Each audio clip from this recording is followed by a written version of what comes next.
다음까지 갑니다. 이거 46번 전도 특공대가 가져야 할 지혜이죠. 자, 전도 특공대가 가져야 할 지혜 제목을 가지고 이제 46번 보겠습니다. 자, 오늘 말씀은 고린도전서 2장 1절로 16장에 있던 말씀, 그런 말씀의 내용을 가지고 우리가 한번 공부해 보겠는데요.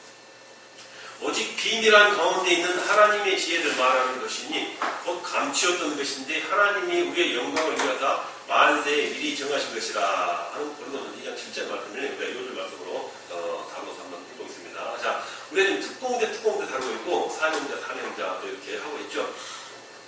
그래서 우리가 배운 특공대는 용감하고 또 기백이 있어야 되고 사기가 충천하고 이렇게 강력해야 된다는 말을 우리가 자주 주고받았습니다. 그렇지만 그러한 특공대는 이렇게 용기 100배만 하고 이렇게 사기 충천하다고 기백만 있다고 다 되는 것은 아니라는 것입니다. 자, 그에 비해서 그것도 뭐 필요하지만 그에 더불어서 먼저 지혜라는 게 있어요.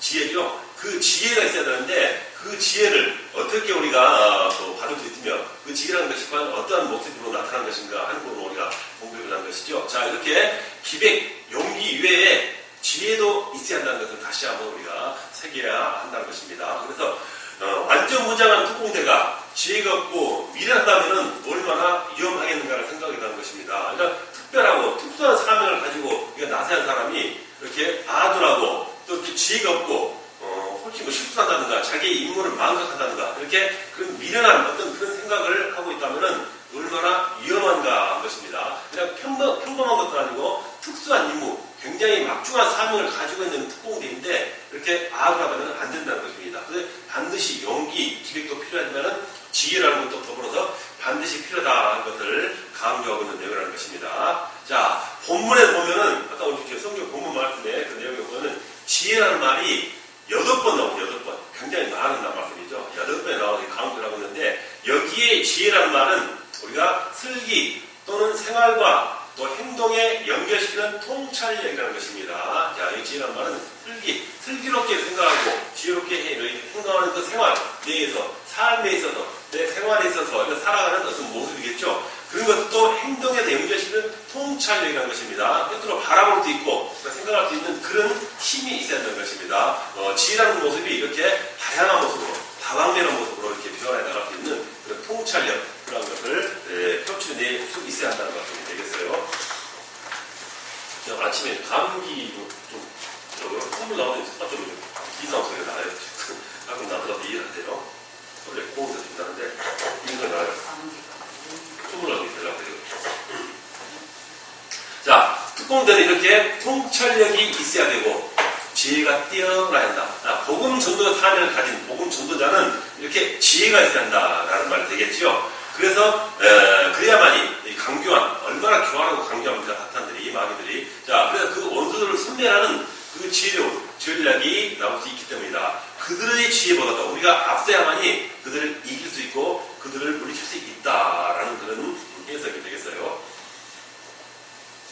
자, 그렇다면 지혜는 어떤 종류가 있나 봅니다. 지혜. 자, 지혜라는 우리가 저절로 가는 게 아니죠. 창조주신 하나님께서 우리에게 지혜를 주셔서 우리가 지혜로운 인간이라는 우리가 존재가 되었죠. 자, 그렇기 때문에 지혜라는 것은 쉽게 말해서 바보겠지만 하등 동물에서부터 고등 동물은 인간에게까지 지혜라는 모습이 각자 주어진 모습이 있어요.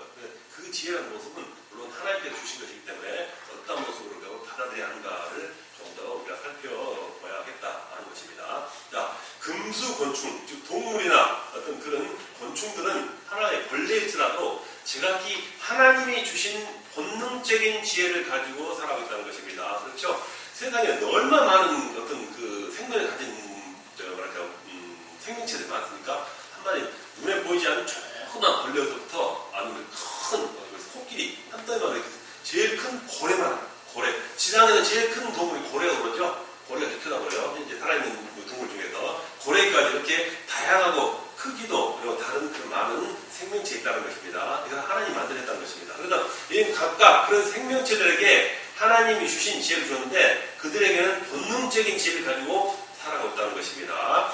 자, 잠언 30장 24절 28절 보면은 개미에 대해 다루는데 개미는 여름을 예비하는 지혜를 가졌고 자, 여름을 지혜리 한다는 것은 여름에 땀을 뻘뻘 흘리고 고생해가지고 자기 겨울 내내 먹고 살아갈 그런 어떤 그 양식을 모으는 지혜라는 것입니다. 그래서 그 본능적인 지혜, 본능이라는 것은 우리가 꼭 뭐 다음에 우리가 사고해서 저축을 많이 하고 펜션 할 수 있어 하는 것보다도 본능입니다. 본능. 본능으로 이렇게 여름을 예비하는 지혜를 가졌고, 사마는 사막에 사는 동물을 져갖고 바이템에 사는 오소리 같이 생긴 어떤 그런 일종의 동물을 보면 됩니다. 사마는 집을 바위 사이에 짓고 사는 지혜롭고, 자, 바위 사이에 짓고 굴을 파고 살아야만이 안전하고 또 따뜻하게 살 수 있고 이렇게 자기 집 거주할 수 있는 환경이 좋다는 것입니다. 맨 땅이나 뭐 나무에 살아서 이렇게 벌판에 살아가는 그런 지혜가 아니죠. 우둔한 것이 되겠죠. 그래서 자기를 생명 보호하고 안전하게 또 새끼들도 낳아서 키울 수 있는 그런 적당한 장소, 즉 바위 틈에 사는 그런 지혜를 가졌다는 것입니다. 누가 가르쳐서 하는 게 아닌 것이죠. 하나님이 주신 본능적인 지혜를 타고났기 때문에 그와 같은 행위를 한다라는 것이죠. 자, 메뚜기 보잘것없죠. 메뚜기는 임금이 없으되 단결한 힘을 가지고 사는 지혜를 갖다고 했습니다. 자, 메뚜기 떼가 가끔 뭐 영화에도 나오고 성경에 나오죠. 메뚜기 떼가 온갖 곡식 갈가 먹어버리기도 하고 많은 재산을 이렇게 탈취하고 한번 휩쓸고 가면 그 완전히 황폐해버리는 그런 모습이죠. 뭐 아주 오래되는 거 데이트라는 영화 보셨죠? 돼지. 옛날에 돼지. 펄벅이 만든 그 예언이 그 저가 있었다는 그 작품. 그리고 거기에 나오는 그 메뚜기 떼가 그 농촌을 싹 휩쓸어가는 그 장면이 나오는 거예요. 감명이 이렇게 봤거든요. 하늘이 캄캄해지는 어떤 그 정도의 메뚜기 떼들. 자, 한 마리는 보잘것없지만 이렇게 임금은 왕은 없어요. 그렇지만 무리로 옮겨서 이렇게 가는 그런 지혜가 있다는 겁니다. 그게 바로 본능적인 지혜라는 게 되겠죠. 자, 하나님 주신 본능적인 지혜. 자, 단결하는 힘을 가지고 사는 지혜를 가졌고, 도마뱀과 거미는 재빠른 재주를 가지고 사는 걸 살아간다는 것입니다. 도마뱀이야 거미야 어떤 강력한 어떤 큰 상대가 동물을 이렇게 해를 입히는 건 아니죠. 저 약한 조그만 동물이기 때문에 빨리 도망가서 숨어서 피할 수 있는 그런 재주를 가지고 사는 지혜를 가졌다는 것입니다. 자, 이와 같이 금수곤충이라 할지라도 하나님이 주신 본능적인 지혜를 가지고 살아가고 있다는 것입니다. 자, 이러한 동물들의 지혜는 물론 하나님이 주셨지만 이성이라는 게 없어요. 인간이 가지고 있는 그런 사고가 없기 때문에 그들은 성장, 발전, 개발이 없는 것이 특징인 것입니다. 태어나서 가지고 있는 본능적인 모습 그대로만 살고 행동하고 먹고 마시고 이렇게 하는 그런 모습을 보인다는 것입니다. 그래서 성장, 더 나아지는 발전, 개발이 없는 것이 특징인 것이다. 자, 그래서 만약에 그들이 성장하고 만약 개발할 수 있다면은 개미가 어떤 집을 짓고 여름 대비하는 그런 뿐만 아니라 보다 더 나은 어떤 자기의 어떤 그 건축물을 지어가지고 땅파는 아니라 어떤 그런 새로운 지혜를 할 수 있는 그 단계가 안 된다는 것입니다. 오소리는 사바는 어쩔 수 없이 바위굴에만 살아야지 나와가지고 다른 어떤 그 강력한 고단한 환경을 이렇게 개발해 나가는 개척해 나가는 그런 일이 없다는 것입니다. 그래서 이성이 없기 때문에 성장, 발전, 개발이 없는 것이 특징이다라는 것입니다. 자, 하등 동물에는 지혜가 있습니다. 그렇지만 하나님이 주신 본능적인 지혜만 가지고 살아간다 하는 것입니다. 자, 특공대가 가진 지혜에 대해서 말하는데 그 지혜는 미리 근본부터 하나님과 지혜는 어떤 관계인가, 또 우리가 살아가는 생명체는 어떤 지혜를 주어지고 있는가 하는 걸 지금 우리가 알아보고 있습니다. 자, 이제는 인간의 지혜를 알아볼 필요가 있겠죠. 자, 고린도전서 2장 1절로 5절에 보면 또 인간의 지혜에 관한 말씀이 성경에 많이 있어요. 몇 군데. 그 부분인데 그 뒤에 가로 나오는 말씀을 참고하면 되겠죠. 생활의 지혜가 있다는 얘기입니다. 사람은 생활하는 지혜가 있어요. 생활을 어떻게 배고파서 먹고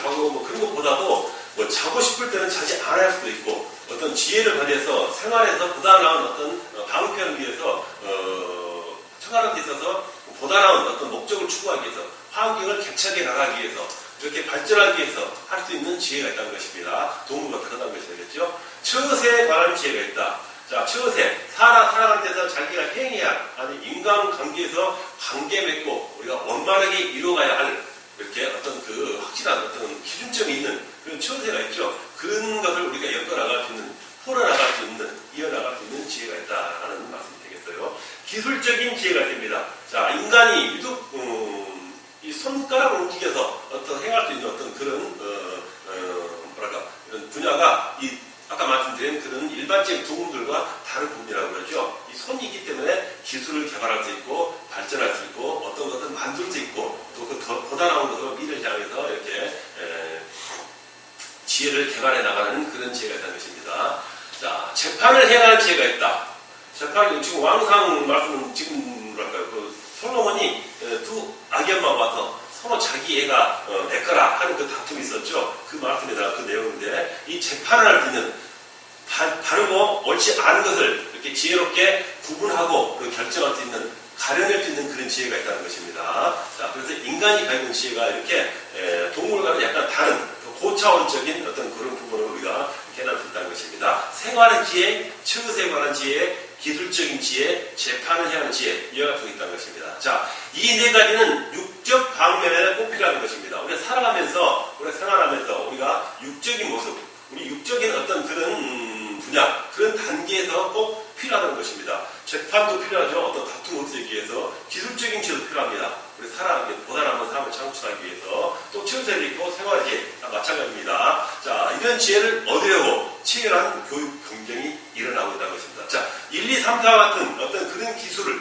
지혜를 습득하기 위해서 우리 가서 배우고 이렇게 또 교육을 받고 또 경쟁 사회를 뚫고 올라가야만이 이와 같은 기술적인 것을 내 걸로 만들 수 있고 하는 그런 환경이 일어나고 있다는 것입니다. 자, 인간의 지혜에 대해서 말하고 있습니다. 이렇게. 자, 세 번째는 이제 하나님의 지혜. 아까 금수와 같은 일반적인 동물들의 지혜. 그리고 방금 말씀드린 사람들의, 인간들의 지혜. 자, 그 다음에는 하나님의 지혜는 과연 어떤 모습인가 하는 것도 우리가 따로 구분해서 생각해 볼 필요가 있겠죠.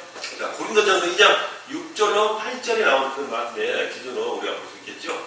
하나님의 지혜는 참 지혜를 뜻합니다. 자, 인간의 지혜는 참 지혜가 아니에요. 자, 육적인 방면에서 필요하다는 것입니다. 이건 다르다는 내용이 다르죠. 하나님이란 참 지혜를 뜻한다.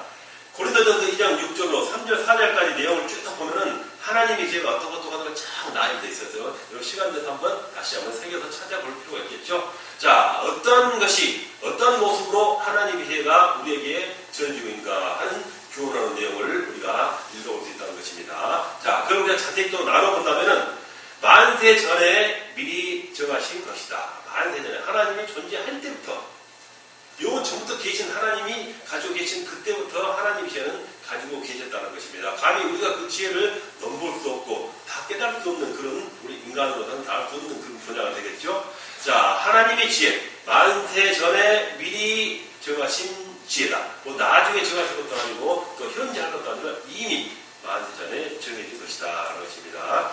자, 오직 비밀한 가운데 있는 지혜인데, 자, 예수 그리스도를 통하여 예시된 지혜이다. 자, 예수 그리스도, 주 구세주, 주 메시아를 통한 바로 그 예시된 지혜가 성경에 많이 나와 있습니다. 너무나 많이 지혜 있죠. 이가 다 모든 것이 예수님을 예시한 부분이기 때문에 하나님의 지혜가 바로 예수 그리스도를 예시한 지혜라고 우리가 또 이렇게 말씀을 드릴 수가 있는 것입니다. 자, 구원의 복음, 즉 예수 그리스도가 하나님의 지혜이다. 그리스도는 하나님의 능력이요 하나님의 지혜니라 하고 이렇게 성경 말씀에도 분명히 하나님의 지혜에 대해서 이렇게 자세하게 이렇게 우리에게 설명해 주고 있는 것입니다. 자, 하나님의 지혜, 우리 인간관계에 있어서 가장 중요한 것은 그 지혜의 가장 중점적인 중요한 분야는 바로 예수 그리스도시다 하는 것을 우리가 다시 한번 새겨야 할 것 같습니다. 자, 금수와 같은 인간, 어떤 그런 단순한 동물들의 어떤 지혜, 또 우리 인간이 가지고 있는 지혜, 그리고 하나님의 지혜, 세 가지를 따로 이렇게 차별화시켜서 비교해 볼 수 있다는 것이 되겠죠.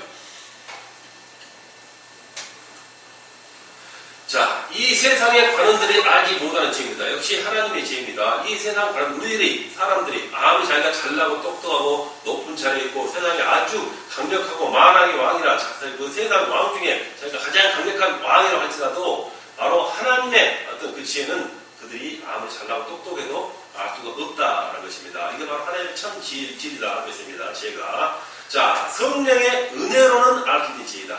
자, 기도하고 성령 충만하면은 하나님의 지혜를 깨달을 수 있고 그 지혜가 나의 지혜로 만들 수 있는 어떤 그런 조건이 된다는 것입니다. 그래서 이 세상의 관원들이 알지 못하는 지혜, 그리고 성령의 은혜로 알수 지혜, 이것이 바로 하나님의 참 진리, 그리고 참 지혜이다. 이렇게 우리가 결정을 할 수가 있겠습니다.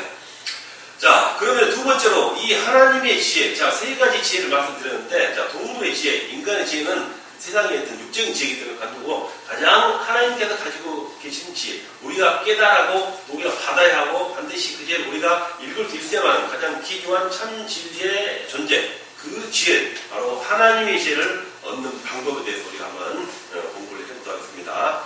자, 솔로몬의 경우를 한번 생각해 볼까요? 자, 솔로몬이 하나님에게 지혜를 달라고 아주 강구를 하는 기도를 많이 했죠. 그렇기 때문에 솔로몬의 지혜에 대해서 우리가 먼저 알아보도록 되겠습니다. 열왕기상 3장 4절로 또 10절 말씀에 나온 내용 보면은 솔로몬은 1000번째를 드리죠. 하나님께 매일 번제를 드리고 이렇게 하나님의 지혜를 달라고 강구를 하고 그 응답해 주신 하나님의 모습을 또 솔로몬과 하나님의 관계를 우리가 알아볼 수 있겠죠. 자, 이는 강렬한 헌신과 순종의 열의를 잘 입증한 예배였다. 자, 1000번째는 예배죠. 자, 강렬한 헌신, 얼마나 1000배를 그 당시에 이렇게 매일 이렇게 같이 드린다는 것은 아주 강렬한 헌신, 적극적인 그런 헌신 상태가 아니면 하기 힘든 그런 부분이죠. 자, 순종이 없다면 또 같은 1000번째를 할 수 없는 그 열의를 잘 입증한 예배였다라고 말씀드렸습니다. 솔로몬이 그랬다는 게 되겠죠. 자, 하나님께 지혜를 구했습니다. 자기 스스로 어떤 지혜를 연구해서 또 배워서 그런 것을 지혜로 자기 지혜로 삼는 게 아니라 하나님께서 주시는 그 지혜를, 영적인 지혜를 말씀드리겠죠. 그런 지혜를 구했던 것이 다르다는 말씀입니다.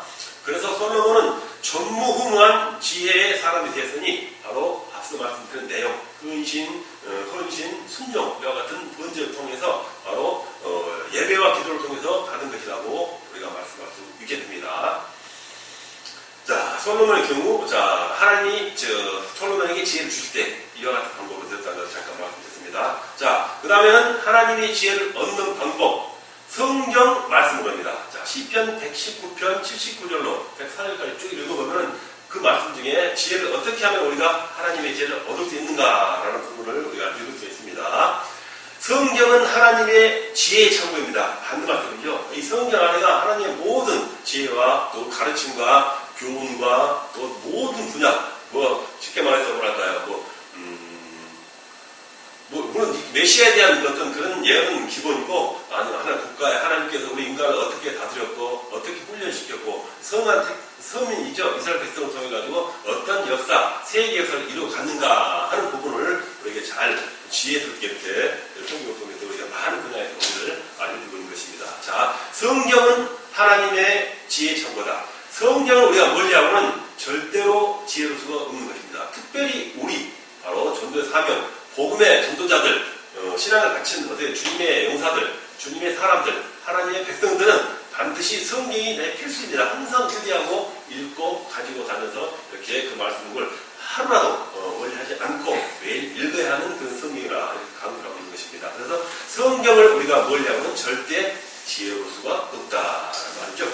읽으면 읽을수록 새로운 지혜를 이렇게 이해해 주시는 하나님의 말씀인 것을 우리가 다시 한번 깨달을 수가 있어야 하는 것입니다. 디모데후서 3장 14절로 17절에는 구원의 지혜와 교육의 지혜가 있고 영감의 지혜가 없고 온전케 하는 지혜가 있다고 교훈합니다. 자, 구원의 지혜, 복음의 지혜겠죠. 어떻게 하면 우리가 예수님과 한 몸이 될 수 있는가, 한 가족이 될 수 있는가, 어떻게 하면 예수님의 우리가 어떤 말씀을 따라서 복음의 길에 동반자로서 우리가 삶을 살아갈 수가 있겠는가 하는 지혜가 있고, 또 우리가 가르칠 수 있는, 또 가르침을 받을 수 있는 교육적인 지혜가 있고, 또 많은 말씀 안에, 자, 그 영감적인 내용이 많죠. 그 영감의 지혜가 없고, 또 그로 말미암아서 우리가 온전해지게 되는, 온전케 되는 지혜가 있다고 바로 말씀은 우리들에게 교훈하고 있다는 것입니다. 이렇게 성경 말씀으로 우리가 하나님의 지혜를 얻을 수 있다라는 말씀이 되겠습니다. 자, 그 다음에는 성령 충만 있죠. 자, 성경 안에서 성경 말씀으로 하나님의 지혜를 얻을 수 있고, 그 다음에는 성령 충만으로 우리가 하나님의 지혜를 얻을 수 있습니다. 자, 성령 충만이라는 것은 바로 하나님과 또 즉 예수님과 우리의 또 기도를 통해서 우리의 영과 하나 되어 바로 같은 교감이 이루어질 때 그런 지혜가 분명히 이루어진다는 것입니다. 성령님은 지혜의 영이시다. 우리가 어떤 문제에 봉착할 때, 내가 해결하지 못할 어떤 일이 있을 때, 아니면은 내가 어떤 어려운 데 닥쳐서 어떤 일을 처리해 나가는 난관에 부딪혔을 때, 그런 기도를 통해서 분명히 성령님께서 그런 답을 주시고 지혜를 주시는 어떤 성령님의 모습은 아마 여러분들 분명히 한 번씩 경험했으리라고 생각합니다. 이와 같이 성령님은 우리에게 지혜를 주시는 영이시다라는 것입니다. 성령 충만하게 충만하면 할수록 성령께서는 우리에게 더 많은 지혜를 내려주신다 하는 말씀이 되겠어요. 지혜와 총명의 신이요. 이사야서에 많이 나온 것이죠. 지혜스럽고 총명하신 신. 바로 그 지혜의 신이라고 말씀입니다. 그 지혜가 우리와 함께 더불어서 또 이루어진다 하는 것입니다. 자, 모략과 전쟁의 신이시요. 우리가 많이 쓰는 말씀입니다. 또 진리의 영이시요. 거짓이 아닙니다. 항상 바른 말씀과 절대 오리가 없고 한치의 오차도 없으신 확실하고 정확한 지혜를 주시는 바로 성령 충만에 통해서 얻을 수 있는 그런 지혜의 모습입니다. 진리의 영이요. 또 지혜와 계시의 영이요. 자, 지혜를 주시고 어떤 것들을 계시해 주시는, 미리 또 이렇게 계시를 해쳐가지고 미리 앞을 내다볼 수 있겠고 대비하게 할 수 있게 하고 자기의 믿음을 또 더 키워나갈 수 있는 그런 지혜와 계시의 영이라는 것입니다. 이와 같이 가로치는 말씀 중에 있는 내용의 어떤 그 분야가 되겠습니다. 또 지혜의 은사를 주시는 하나님이시죠. 고전 12장 8절에 이렇게 또 그 말씀에 대한 분야가 나와 있습니다. 또 하나님의 깊은 것이라도 통찰하신 바람 깨닫고 있고 이렇게 느낄 수 있는 그런 신이사입니다. 자, 성령 충만하면은 이와 같은 모든 내용이 바로 아니면 계시를 통해서 아니면 은사를 통해서 아니면 말씀 중 읽는 중에서 통할 수 있고 어떤 여러 가지 방면을 주시는 이렇게 순간순간에 주시는 지혜가 우리에게 임할 수 있다라는 것 되겠습니다. 그래서 하나님의 깊은 것이라도 통달하시는 신이시다라고 말씀하십니다. 그래서 성령 충만은 곧 지혜 충만이다라는 것입니다. 성령 충만할수록 지혜도 충만해지고 지혜가 충만하면은 우리의 신앙생활도 더욱더 여유롭고 또 풍부해질 수 있는 그런 계기가 주어지게 되겠죠. 자 그렇다면 이제 지혜를 얻는 자는 어떤 생활을 해야 할 거예요? 라는 것 되겠습니다. 지혜를 얻었습니다. 성령 충만하고 또 성경을 통해서 말씀을 통해서 기도와 예배를 통해서 솔로몬처럼 일천번제를 통해서 우리가 헌신함으로써 많은 지혜를 하나님께서 주신다. 우리가 이렇게 방금 배웠습니다. 그렇다면 지혜를 얻은 자는 과연 어떤 생활을 해야 할까요? 라는 것도 우리가 한번 다뤄보겠죠. 가장 먼저 여호와를 경외하는 일에 최선을 다해야 한다라는 말입니다. 성경에 나와 있는 말씀이죠. 잠언 1장 7절에 바로 여호와를 경외하는 어떤 그런 말씀의 예시가 있다는 것입니다. 자, 이 일이 바로 인생으로서의 최고의 삶의 목적이기 때문이다. 이 뭐냐면은 바로 여호와를 경외하는 일입니다. 자, 인간의 가장 삶의 첫 번째 목적은 하나님을 찬양하고 경외하는 그 목적이 인간의 삶의 가장 첫 번째 목적이죠. 자, 그래서 또 아직 가름하고 있다는 것입니다. 그래서 전도 특공대, 즉 우리 복음의 전도 사명자들은 오직 여호와를, 즉 하나님을 위하여 조직된 천국의 특공대요, 또 십자가의 특공대이니 바로 오직 여호와를, 하나님을 경외하는 일에 초점을 맞추고 살아야 한다는 것입니다. 자, 이 지혜를 얻음으로 말미암아서 우리가 이렇게 하나님을 경외하는 모습으로 최선을 다하는 모습으로 변해 나가야 한다라는 것이 되겠습니다. 자, 지혜를 가지고 생명들을 건져야 한다. 자, 지혜는 아까 곧 하나님께서 주신 참 지혜가 참 진리며 또 우리에게 우리가 반드시 갖춰야 할 지혜라고 말씀드렸었죠. 그래서 결국 지혜는 곧 예수 그리스도시다 이렇게 말할 수가 있습니다. 고린도전서에 나왔고 골로새서에도 바로 이 내용이 바로 그대로 우리에게 전달되고 있는 내용입니다. 자, 특공대가 가진 지혜는 곧 예수 그리스도로 무장되어 있다는 뜻이다. 자, 주님과 함께하는 바로 우리의 그 사명의 어떤 그 복음의 전도자는 그 사람 분명히 예수님과 더불어서 성령 충만을 이룰 수밖에 없습니다. 성령 충만하지 않으면 예수님과 우리가 함께 할 수 없는 문제죠. 그래서 그 주님이 우리와 함께 하시면 그 지혜가 바로 예수님의 지혜가 된다는 것입니다. 그래서 그 지혜는 오직 예수 그리스도밖에 없다는 것을 우리가 다시 한번 새겨하는 것이겠죠. 너는 사망으로 끌려가는 자를 건져주며 라는 명령의 기동성을 발휘해야 된다. 물론 잘못 말씀이지만은, 자, 주님께서 많은 생명을 벌하는 어떤 특명을 저에게 내려주시고 가셨죠. 그렇기 때문에 사망으로 끌려가는, 즉, 많은 어떤 죽어가는 영혼들, 그리고 지옥에서 이렇게 헤어져 나오기보다는 갈 수밖에 없는 많은 영혼들을 데려 그들에게 건져내는 어떤 그런 목표, 그런 걸 이루어내야 한다는 그런 말입니다. 기동성이라고 하는데, 이렇게 느리지 말고, 머뭇머뭇하지 말고, 재빠르게, 또 강하게 다가가서 그런 사명을, 목적을 이루어내야 한다는 말 되겠습니다. 너는 사망으로 끌려가는 자를 건져주며, 죽어가는 영혼을 건져내자 하는 강조의 말씀이 되겠습니다. 때를 아는 지혜로 세파를 이겨야 한다. 자, 때를 아는, 어떤 시기라는 것이죠. 어떤 세상에는 시기가 있죠. 뭐 항상 시간은 흘러가는 거기 때문에 내 삶에도 시기가 있고 그렇기 때문에 어떤 시간적인 어떤 대상에 대한 어떤 목표라든가 그런 부분을 지정해서 그 때를 잘 노려서 바로 그 목을 노려서 뭐라고요? 기회 맞습니다. 기회, 시기를 잘 잡자 하는 말씀 되겠죠. 자, 지금 때는 악한 때입니다. 세상은 진짜 온갖 악함으로 가득 차 있죠. 이렇게 악한 때라는 것입니다. 그리고 또 암흑의 때입니다. 세상은 어둡습니다. 뭐 야간에 보면 세상은 휘황찬하고 밝은 것 같지만 그 내면은 진짜 어두운 세상이라고 볼 수 있습니다. 자, 어두운 세상이라는 것입니다. 자, 심지어 말하자면 로아 때와 모세 때와 같이 어둡다는 것입니다. 죄악이 간영한 노아 때 하나님께서 그들을 멸하지 않고서는 도저히 보낼 수 없는 바로 그런 노아 때 악한 때. 그래서 노아를 위해서 복음 전도로 삼았었죠. 그리고 롯의 때 롯도 소돔과 고모라에서 그 좋지 않은 향락에 빠져서 이렇게 죄악에 빠져 있었던 그런 때와 같은 세대가 지금이라는 것입니다. 그래서 때를 안에 바로 때를 지금 현재를 잘 파악할 수 있는 현 세상을 잘 이뤄낼 수 있는 그런 지혜, 즉 영적인 지혜를 말씀할 수 있겠죠. 자, 그런 세대라는 것입니다. 지금이 부끄러움을 모르고 진리와 비진리의 구분을 모르고 세상 사람들은 자기 삶에 있어서 자기 하고 싶은 대로 남의 의를 의식하지 않고 살아가면 다 되는 줄로 알고 있는 것 같아요. 그래서 부끄러움을 모른다는 것입니다. 자기 하는 일 다 옳은 줄만 하고 전혀 다른 사람의 시선 알아보지 않고 다른 사람의 시선은 어떻게 뭐랄까요? 불편하든 말든 자기 하고 싶다 하면 살아가는 너무나 변해버린 세상이 되었죠. 그래서 부끄러움을 모르고 자기가 행하는 말, 행동하는 삶, 그런 행동 모든 하나하나가 진리인지 비진리인지 구분할지 모르는 그 삶이라는 것입니다. 또 섬겨야 할 자와 대적할 자를 모르는 것입니다. 즉 무엇이야? 진정으로 하나님을 바라보는 하나님을 섬겨야 되고 사탄 마귀와는 원수가 되어야 되는데 또 반대는 저기는 시선을 가지고 살아가고 있는 사람인 것입니다. 그래서 섬겨야 할 하나님을 모르고 대적할 자를 모른다는 것입니다. 거꾸로 된 반대적인 삶을 살아가고 있죠. 그래서 육이 워낙 강해서 영을 눌러버리는 그런 생명들이 더 많다는 것입니다.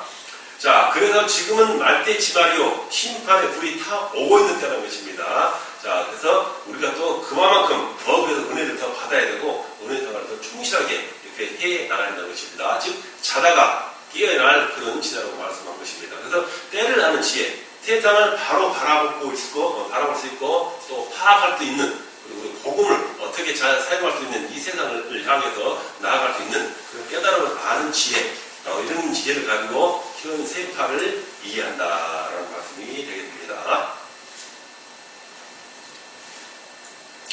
자, 전도 특공대는 때를 아는 지혜를 가지고 세상의 유혹을 이기고 죄악을 이기고 말씀드린 그러한 잘못된 비진리를 이기고 비진리의 역사를 이기고 사탄의 세력을 이기고 바로 반드시 이기는 승리의 용장이 되어야 한다는 것입니다.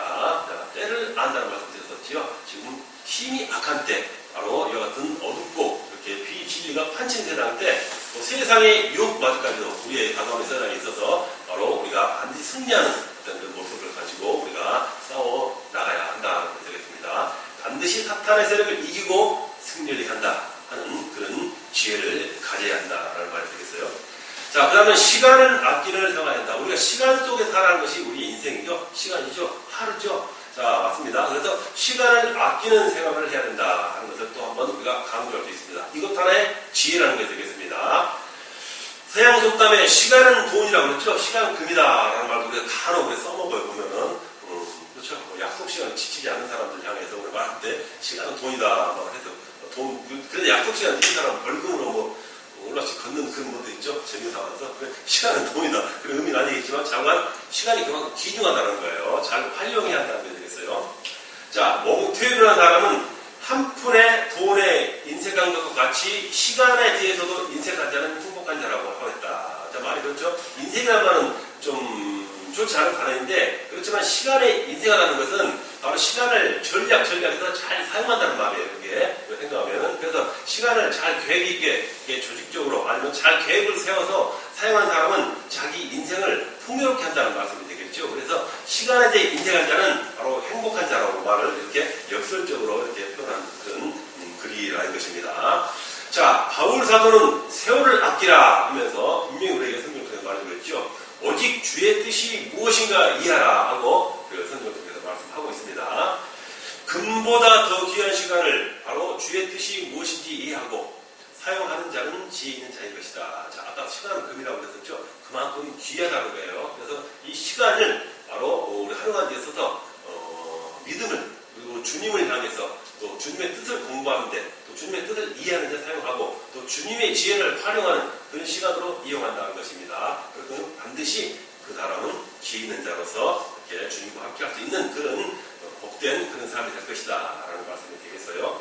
그래서 전도 특공대는 시간을 활용에 있어서 기도하는데 시간을 사용하자. 아까 말씀드린 또 시간의 인사라고 그랬었죠. 인사라는 것은 시간을 이렇게 빈틈없이 잘 세워서 자기의 삶을, 자기의 생활을 이루어 나간다고 말씀드리겠죠. 그래서 남는 시간, 특히 기도 특공대, 전도 특공대들은 기도하는 데 시간을 많이 할애하자는 말씀이 되겠어요. 기도는 영의 호흡이죠. 영의 생명의 바로 출구입니다. 그래서 기도하는 데는 많은 시간을 할애할수록 우리 영이 강건해지고 더 튼튼해진다는 말씀이 되겠습니다. 기도는 하나님의 힘을 내 힘으로 만들기 때문이다. 맞습니다. 기도를 통해서 성령 충만을 통해서 하나님의 지혜, 내 지혜 이렇게 하나 통합되어서 우리 지혜가 하나님의 지혜를 본받을 수 있는 어떤 그런 힘을 얻을 수 있는 통로가 기도다 것입니다. 그래서 전도 특공대들은 시간을 많이 기도하는데 활용하자 하는 강조가 되겠습니다. 자, 말씀 연구에 시간을 사용하자. 아까 뭐 2단 말씀드릴 때니까 말씀 좋은 말씀하셨죠. 그들은 말씀이 없어서 그렇게 쉽게 미혹에 넘어간다고 했었죠. 그래서 그 말씀 연구, 항상 말씀을 우리 기존에 담고, 말씀을 표대 담고, 말씀 위의 것은 이렇게 다시 한번 생각해 볼 수 있는 그런 지혜와 어떤 그런 모습을 가져야한다는 것입니다. 그래서 말씀 연구에 시간을 활용하자. 기도에 충실하자. 자, 성경을 많이 읽자라는 말이겠어요. 항상 성경을 읽고 연구해 나가고 성경 안에서 지혜와 진리 또 은혜를 받는 시간을 만들어 가자 하는 말이 되겠어요. 전도하는 데 시간을 활용하자. 자, 전도의 사명자는 반드시 전도가 첫 번째 목적이 되겠죠. 그러니까 전도하는 데 시간을 활용하자 하는 것이 되겠어요. 주님 재림 준비의 시간을 활용하자. 이것도 맞는 말씀이에요. 주님 곧 오신다고 했으니까 주님을 재림 준비하는 데 있어서 어떻게 하면 주님과 함께 우리가 함께하는 생활할 수 있는 어떤 그런 모습으로 변화해 나갈 수 있는가 하는 그런 부분, 그런 것도 바로 그런 부분을 또 나를 변화시키고 나를 이렇게 발전시켜 나가는 데 있어서 시간을 활용하자 하는 것입니다. 주님 재림하시면 많은 영혼들 하나하나 더 많은 오시기 전에 영혼을 건져야 되기 때문에 전도에 더 앞장서서 나가야 할 것이고 더 열심히 활동을 해야만이 또 주님 재림 준비도 이렇게 우리가 감당할 수 있는 분야가 되겠죠. 맡은 직분 감당의 시간을 잘 활용하자. 자, 각자 맡은 직분은 너나에게 다 주어진 게 있습니다. 뭐 교회에서 있을 수 있고 또 주님과 나의 개인적인 어떤 주신 직분도 있을 수 있을 것이고 어떤 그런 부분이 되겠죠. 그래서 그 직분 감당하는 데 있어서 시간을 활용해가지고 이렇게 뭐랄까요, 주님과 함께 가는 지혜 어떤 그런 것을 함께 동반해 나가는 그런 모습으로 우리가 표현하겠다는 것입니다. 자, 이렇게 지혜를 받으면은 이와 같은 모습에 어떤 우리가 변해가는 앞서 말씀드렸던 제목에 있어서 시간을 아껴 나가는 생활을 함으로써 우리가 지혜를 더 충만하게 또 우리가 보낼 수 있겠습니다. 자, 항변자입을 막아야 한다. 좀 그렇죠. 항변자라는 것은 우리에게 그 복음의 전도를 아주 복음의 메시지를 예수 그리스도의 말씀을 이렇게 대항하는 세력을 볼 수 있어요. 그러니까 신앙이 없는 자죠. 자, 그들을 향해서 우리가 항변해서 그들의 말을 또 우리의 진리를 깨달을 수 있게 우리가 이렇게 그들을 설득을 해가지고 우리의 어떤 말할까 그들 안으로 교회 안으로 인도할 수 있는 그런 여건을 막아야 한다는 만들어야 한다는 것입니다. 그래서 항변자의 입을 막아야 한다. 좀 강력한 표현이지만은 그들에게 대해서 말씀으로 이길 수 있어야 한다 하는 그런 내용도 되겠다라고 되겠어요. 자, 반기독자나 방금 말씀드렸었죠. 반기독자나 비진리, 즉 반복음의 어떤 진리를 말하는 자의 잘못된 사상을 바꿔야 한다는 것입니다. 배격해가지고 저들을 제어하는, 즉 저들을 다룰 수 있는, 일이 데려올 수 있는, 아니면 어둠에서 끌어내올 수 있는 그런 모습이 되겠죠. 제어하는 능력 있는 특공대가, 즉 전도자가 되어야 한다는 것입니다. 항변자라는 것은 비신앙자죠. 믿음이 없는 자를 우리가 대변할 수 있겠어요. 자, 교회를 부흥이합니다. 진짜 어떨까요? 입니다.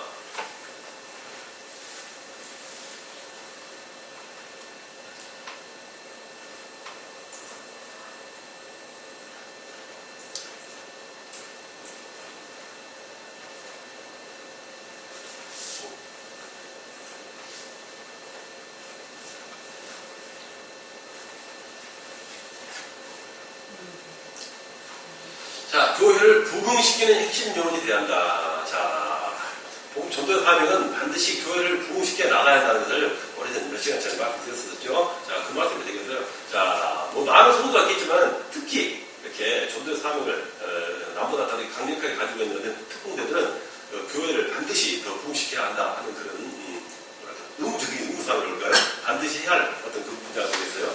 자, 교회는 특공대를 길러내는 것이요. 특공대들이 지혜를 얻고 지혜로 무장하는 것이다. 맞는 것 같은데, 우리가 교회가 없다면은 어디서 우리가 훈련을 받고 또 말씀을 배우고 또 기도를 하고 또 말씀을 이렇게 뭐랄까요? 예수님과 교감하면서 우리의 사명을 감당할 수 있는 힘을 얻을 수가 있겠냐 하는 것입니다. 그래서 반드시 교회는 우리가 필연적으로 우리가 잘 해야 하는 중요한 것이 된다는 말씀입니다. 그래서 교회는 특공대를 길러내는 것이요, 특공대들이 지혜를 얻고 지혜로 무장하는 것이다 말씀드리고, 또 전신갑주를 입고 강력한 훈련을 받아서 민첩하게 행동하여 죄악을 뿌리꺾고 사탄의 세력을 섬멸하는 힘을 배양받는 것이 교회인 것이다. 맞는 말씀이죠. 우리가 매일 두 번씩 예배드리고 또 주일마다 예배드리고 날마다 기도하고 또 크게는 넓게는 또 한 달에 한 번씩 이렇게 집회를 하셔가지고 각 지역에 흩어져 있는 많은 사명자들 모아서 예배를 드리고 기도를 시간 갖고 하는 이런 부분이 되겠죠. 이렇게 전신갑주를 입고 강력한 훈련을 받는 모습이 바로 우리가 와서 하는 예배할 때 하는 기도와 찬양과 어떤 그런 속에서 어떤 훈련을 받고 있다는 것입니다. 그래서 전신갑주를 입고 강력한 훈련을 받아가지고 민첩하게 행동하여 죄악을 뿌리꺾고 사탄의 세력을 섬멸하는 힘을 배양받는 것이 바로 우리가 몸담고 있는 교회라는 것입니다. 그러므로 교회가 부흥되는 것은 바로 사탄의 세력을 이긴 증거이다. 교회가 부흥되고 아니면 퇴보되고 이 두 가지 길은 분명히 영적 싸움에서 사탄을 이기면 교회가 부흥되는 것이고 영적 싸움에서 사탄에게 지면 교회는 부흥할 수가 없다는 것입니다. 바로 그 말씀을 이렇게 표현하고 있는 것입니다. 아까 말씀드린 요즘 교회가 제 개인적인 생각인데 뭐 뉴스나 세상 그런 부분은 굉장히 탄압을 받고 있는 것 같아요. 보면은 탄압이라서 교회는 막 무너지는 게 아니라 보면은 그 교회를 조직적으로 아니 매스컴도 마찬가지예요. 보면은 교회의 단점을 집요하게 해서 비신앙자, 신앙을 갖지 않은 사람들에게 교회의 이미지를 아주 이렇게 좋지 않게 하는 게 많아요. 프로그램을 통해서 그게 유도 많거든요. 그런 것 같아요. 좀 그런 걸 제 개인적으로 느껴서 알 때가 되는구나. 자칫 우리 교회도 아무로 탄압받고 어려운 시대가 올 것 같은 그런 느낌이 들어요. 제 생각에. 그렇게 보면은 굉장히 지금 탄압을 많이 보면은 제 개인적으로 느끼거든요. 일반 사람, 그렇죠. 사람의 추종을 받은 어둠의 세력들이 그걸 다룬 것이죠. 어떤 큰 조직을 가지고 있는, 특히 방송이라든가, 아니면 큰 기업 있잖아요. 그런 기업을 이용해가지고 교회를 이렇게 많이 까요. 그리고 또 교회 자체에 침투해서 교회 분열 세력을 만들어가지고 큰 교회가 막 무너지게 만들잖아요. 조그만 교회나 사건은 다루지도 않아요. 큰 사건, 그런 큰 교회. 근데 뭐 지금 뭐 파열 분열됐다, 뭐 어떻다, 뭐 그거의 행정, 아니면 재정 문제, 이런 걸 막 이슈자 만들어가지고 교회를 분열하고 있다는 것을 막 광고시켜가지고 교회 모습을 막 손가락질하게 만들거든요. 그러면 다행히 은혜를 받을 수 없게 일반 사람들이 그런 걸 많이 느껴요, 개인적으로. 세상이 좀 말대를 향해 가고 있다는 게 될 것 같아요. 우리가 다시 한번 깨달아야 되겠죠. 자, 그러므로 교회가 부흥되는 것은 사탄의 세력을 이긴 증거라는 것을 우리가 다시 한번 생각할 수 있어야 되겠다는 것입니다.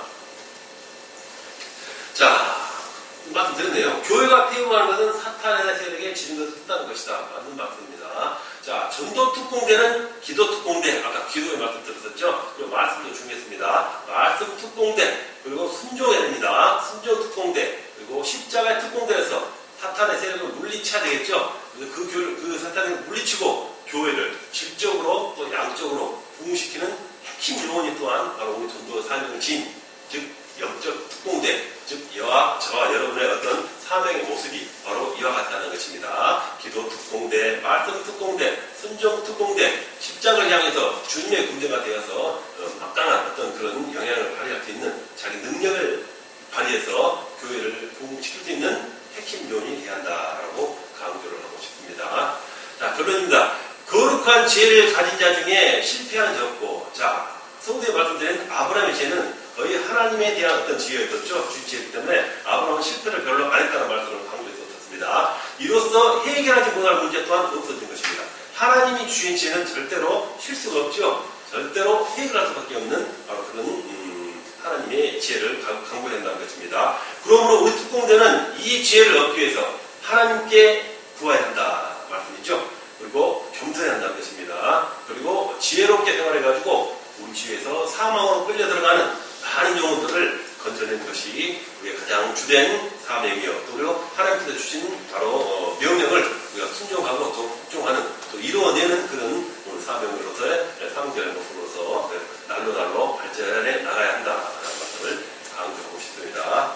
자, 이렇게 우리가 2시간을 특공대에 대해서 전도 탐험에 대해서 한번 다뤄봤고요. 자, 복습 시간을 갖겠습니다. 그리고 주신 그것 한번 다뤄볼까요? 안 주셔도 돼요. 있으니까. 원본 있으니까. 안 주셔도 돼요. 괜찮아요.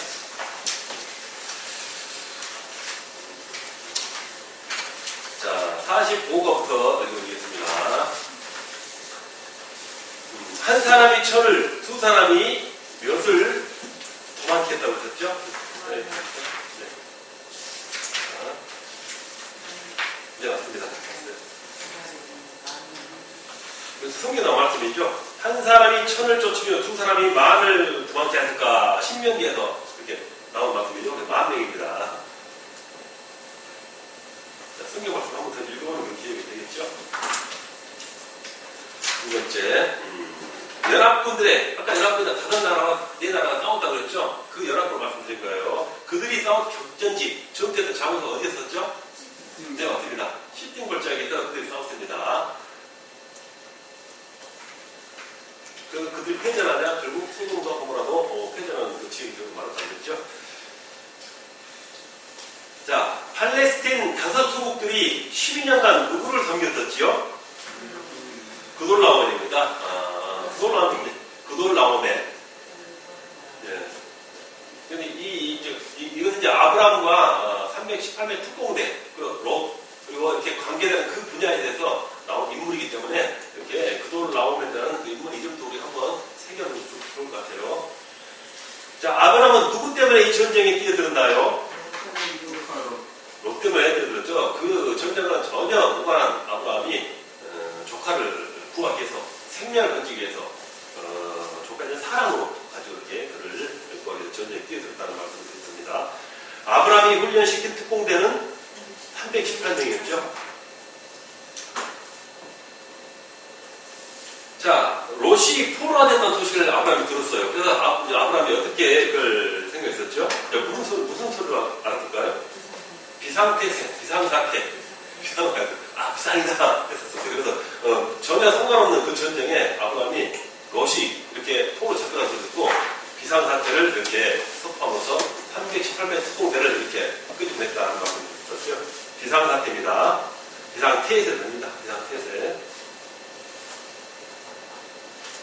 자, 그래서 아브라함의 특공대는 롯을 구하기 위해 했었죠. 자, 어떤 마음으로 갔었을까요? 아브라함 특공대는 정의, 생명 구원, 그리고 또 한 가지 목표가 있었습니다.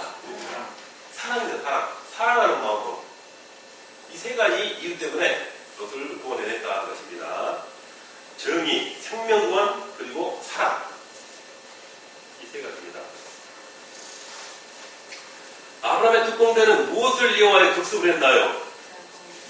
야밤입니다. 야밤. 아닙니다. 어두운 밤에, 깊은 밤에. 자, 대낮에 싸워서는 도저히 승산이 없는 부분이기 때문에 편법을 사용해서 기습적으로 야밤에 공격을 해서 구원해냈다는 것입니다. 2번, 다음 중 아브라함의 승전 비결이 아닌 것은 하나님의 도우심으로, 믿음으로, 사랑에 말씀드렸었죠. 자랑하기 위해서. 아닙니다. 4번입니다. 답이죠? 아닌 것이니까. 이제 사랑이 아니라 자랑입니다. 다음 중 아브라함의 승리가 아닌 것은 롯과 싸움이죠. 롯과 싸움이 롯을 사랑했었지요. 나머지는 황금에 승리했었고 사건 처리 잘했다고 했습니다. 아브라함이. 전쟁에 승리한 아브라함을 그랬었죠. 자, 롯은 싸움이 아니라 롯을 구원했습니다.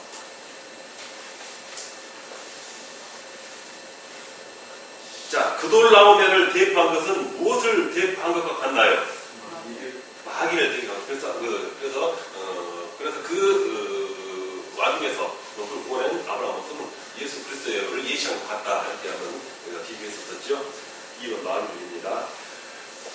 세상에서의 구원은 어디에서의 구원과 같은 것인가요?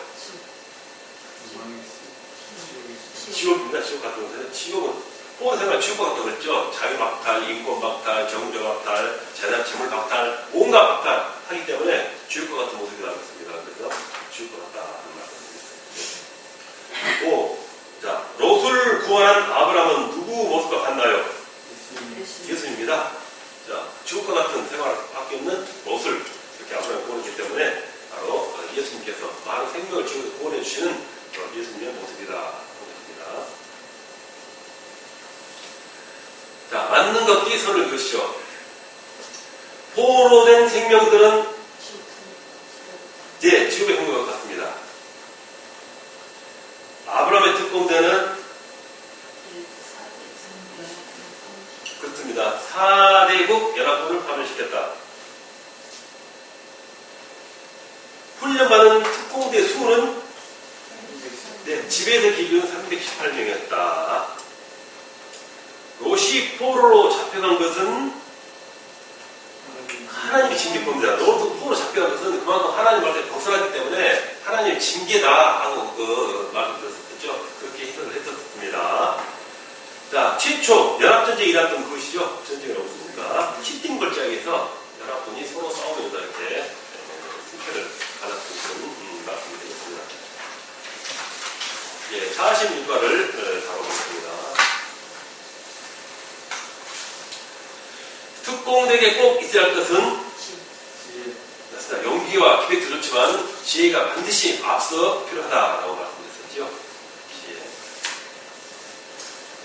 본문에 지혜라는 말을 몇 번 나오고 있었죠? 8번입니다. 말씀드렸었죠. 8번 나오고 있습니다.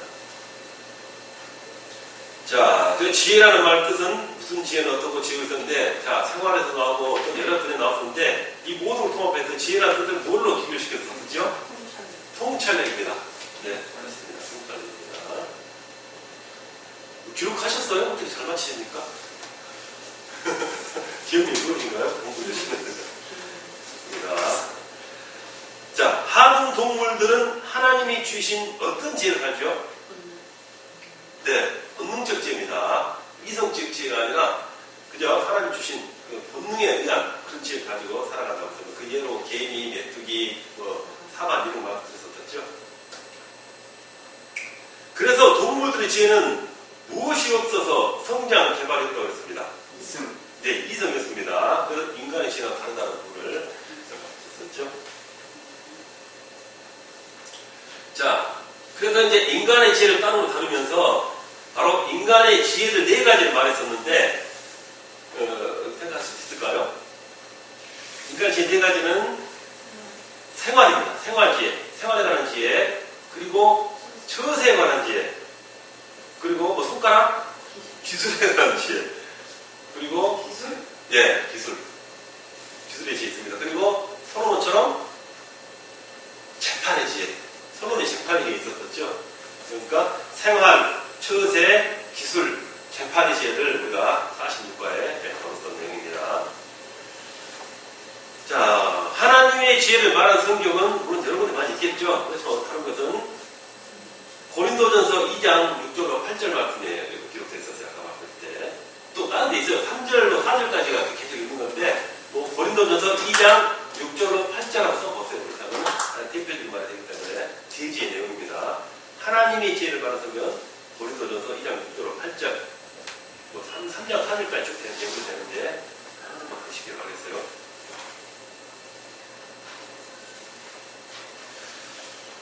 하나님의 지혜 자체는 누구신가요? 예수 그리스도입니다. 예수님이죠. 예수님의 지혜가 하나님의 지혜로서 우리에게 주어진 지혜를 우리에게 지혜를 주시고 또 기도와 성령 충만을 통해서 더불어 얻어낼 수 있는 지혜라고 말할 수 있습니다. 하나님의 지혜는 언제부터 있었나요? 만세전부터 있었죠. 만세전부터. 하나님이 창조를 어느 순간에 하셨지만 하나님 만세전부터 계시기 때문에 그때부터 하나님의 지혜는 동력이 같이 있었다고 말하고 있습니다. 1번입니다.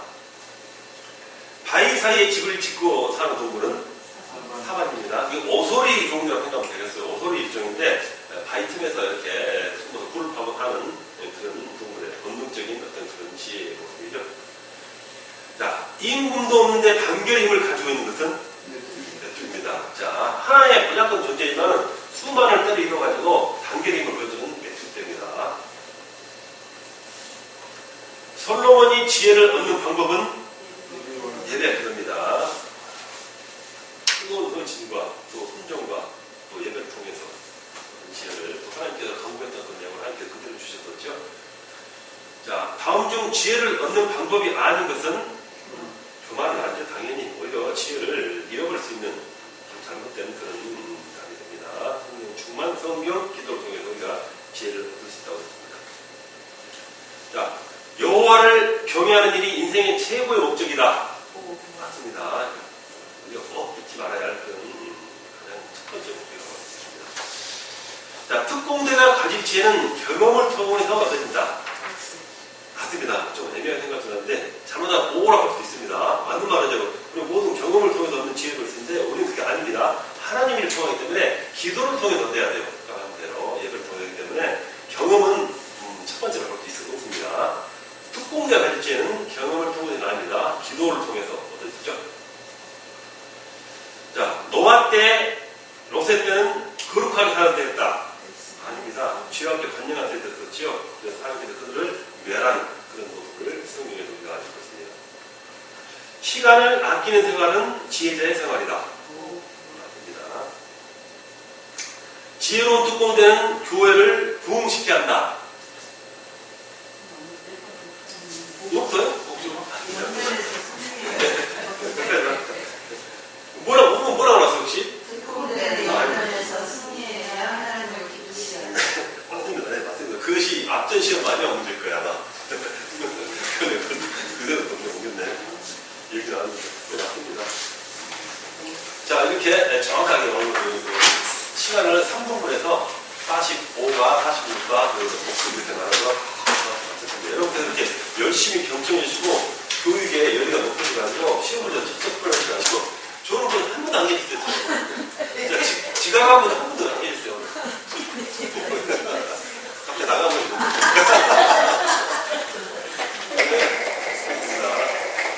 그리고 축석이에요. 그러셨습니까? 자, 기도드리겠습니다. 하나님 아버지 감사합니다. 항상 하나님의 사랑으로 이렇게 저를 인도해 주시고 이 아름다운 우리 신학교에서 하나님을 만나고 또 하나님 말씀과 지혜를 배우게 할 수 있음을 감사드립니다.